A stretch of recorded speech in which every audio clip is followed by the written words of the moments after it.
नमस्कार, आदाब, सत श्री अकाल, जय भीम, जोहार। मेरा नाम है नवीन कुमार।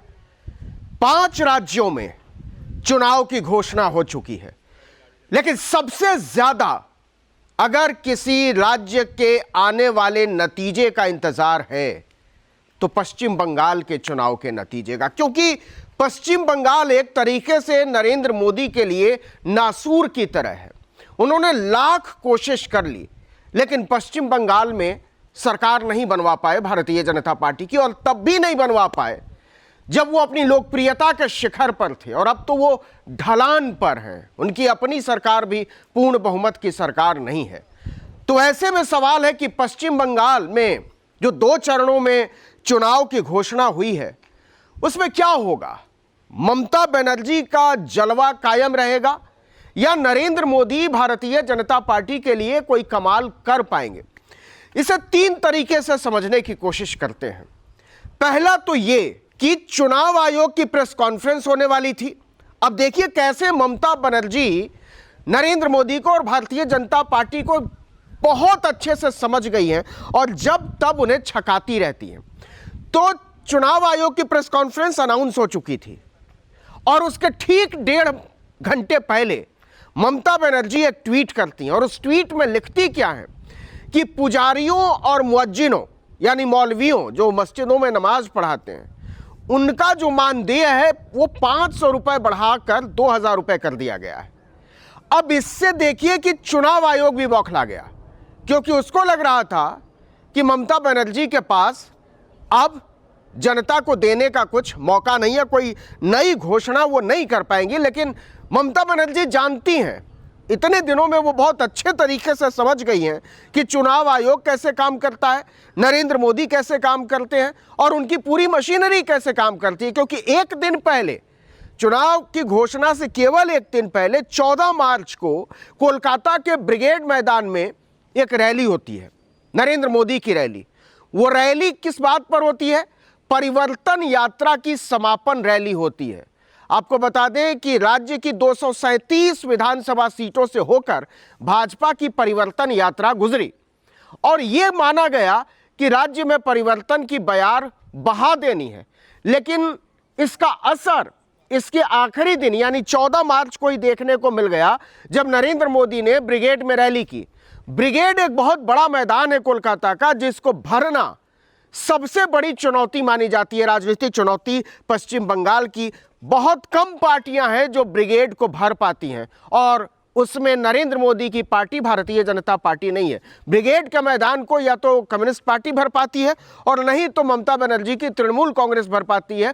कांग्रेस पार्टी भी ब्रिगेड के मैदान को भरने की राजनीतिक हैसियत नहीं रखती है। लेकिन जब नरेंद्र मोदी ने ब्रिगेड में रैली की और देखा कि कुर्सियां खाली हैं, लोग आए ही नहीं हैं, मैदान भरा ही नहीं है, तो वो समझ गए कि पश्चिम बंगाल में उनके लिए क्या स्थिति हो सकती है। और उसके बाद इसके अगले दिन जब चुनाव की घोषणा होती है, तब ममता बनर्जी पुजारियों और मुअज्जिनों के लिए मानदेय बढ़ा देती हैं। तो कहने का मतलब यह है कि पश्चिम बंगाल में अब नरेंद्र मोदी के लिए करो या मरो का मामला है।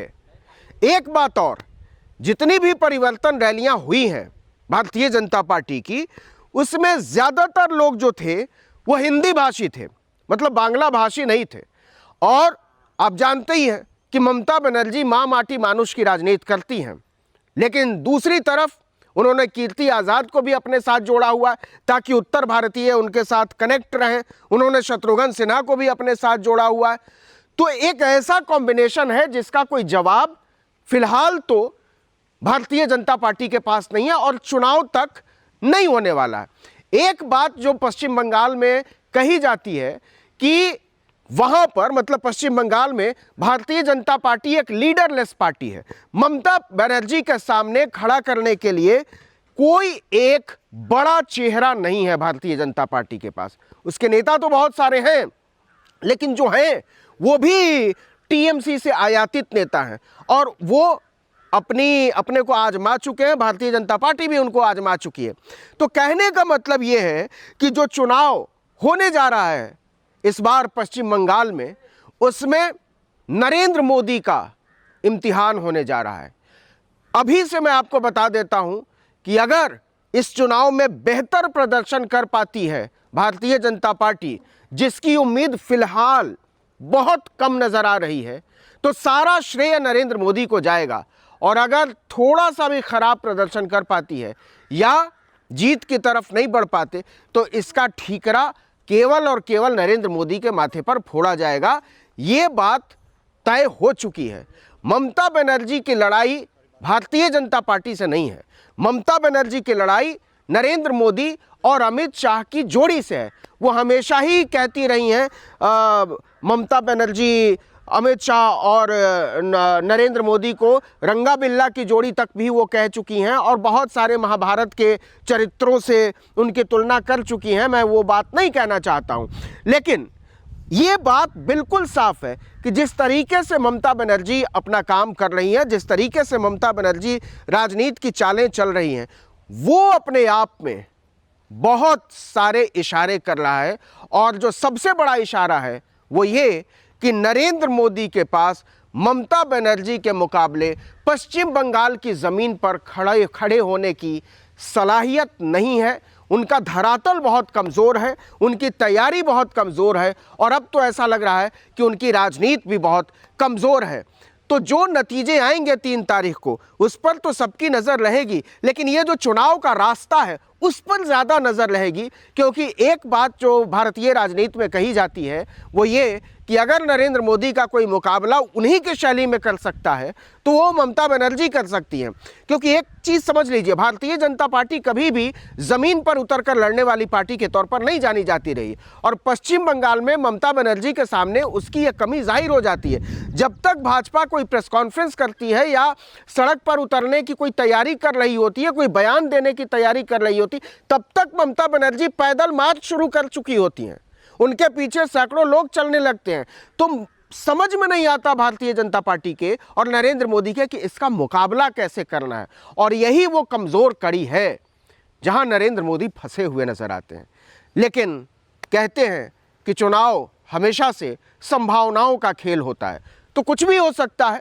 जब तक नतीजे नहीं आते पक्के तौर पर हम लोग कुछ नहीं कह सकते, लेकिन जैसे जैसे ये चुनाव आगे बढ़ेगा इसका विश्लेषण हम आपके सामने पेश करते रहेंगे और ये बात धीरे धीरे साफ होती चली जाएगी कि पश्चिम बंगाल में ममता बनर्जी और नरेंद्र मोदी में से किसका पलड़ा भारी नज़र आ रहा है।